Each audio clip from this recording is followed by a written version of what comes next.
വലിയപറമ്പ് ഗ്രാമപഞ്ചായത്തിൽ വോട്ടർമാരെ വിവിധ വാർഡുകളിലെ പട്ടികകളിൽ നിന്നും ഉദ്യോഗസ്ഥർ കൂട്ടമായി വെട്ടിമാറ്റിയെന്ന ആരോപണം. UDF പഞ്ചായത്ത് ഓഫീസിലേക്ക് മാർച്ച് നടത്തി. തദ്ദേശ സ്ഥാപനങ്ങളിലേക്കുള്ള തിരഞ്ഞെടുപ്പ് വിജ്ഞാപനത്തിന് ദിവസങ്ങൾ മാത്രം ശേഷിക്കെ വോട്ടർ പട്ടികയിൽ കൃത്രിമം കാണിക്കാൻ ഉദ്യോഗസ്ഥർ ശ്രമിക്കുന്നുവെന്ന ആരോപണവുമായാണ് UDF പഞ്ചായത്ത് കമ്മിറ്റിയുടെ നേതൃത്വത്തിൽ വലിയപറമ്പ് ഗ്രാമപഞ്ചായത്ത് ഓഫീസിലേക്ക് മാർച്ച് നടത്തിയത്. പഞ്ചായത്തിലെ 4, 10, 12 വാർഡുകളിൽപ്പെടുന്ന മാടക്കാൽ, തൃക്കരിപ്പൂർ, കടപ്പുറം, പടന്നക്കടപ്പുറം തുടങ്ങിയ ഭാഗങ്ങളിലെ വോട്ടർ പട്ടികയിൽ നിന്നും ഉദ്യോഗസ്ഥർ കൂട്ടമായി വെട്ടിമാറ്റിയെന്നാണ് UDF ആരോപിക്കുന്നത്. ഇത് സംബന്ധിച്ച് പരാതി നൽകിയതോടെ നീക്കം ചെയ്ത 7 വോട്ടർമാരെ ഉൾപ്പെടുത്തുകയും ചെയ്തുവെന്നും UDF ആരോപിക്കുന്നു.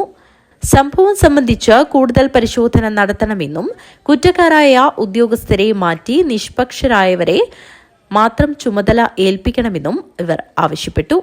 UDF Valiyaparamba panchayat chairman Usman Pandyala, convener K. Ashokan, M. Abdul Salam, MT Abdul Jabbar, A. Musthafa Haji, Balan K. Valiyaparamba, PV Balan, KP Shukoor Haji, KM Surag, K. Juraiz, PV Devarajan, MT Bushra എന്നിവർ ഗ്രാമപഞ്ചായത്ത് ഓഫീസ് മാർച്ചിന് നേതൃത്വം നൽകി.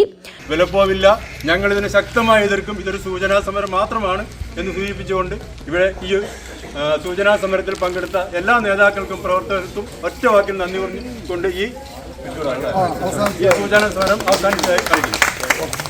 മാർച്ചിന് ശേഷം പഞ്ചായത്ത് ഓഫീസിനകത്ത് UDF നേതാക്കളും CPM നേതാവായ ഗ്രാമപഞ്ചായത്ത് പ്രസിഡന്റ് VV സജീവനുമായി വാക്തർക്കമുണ്ടായതോടെ ചന്ദേര പ്രിൻസിപ്പൽ SI ജിയോ സദാനന്ദന്റെ നേതൃത്വത്തിൽ പോലീസ് ഇടപെട്ട് ഇരു വിഭാഗത്തെയും മാറ്റുകയായിരുന്നു. ഉർമിസ് തൃക്കരിപ്പൂർ, ന്യൂസ് ബ്യൂറോ, തൃക്കരിപ്പൂർ.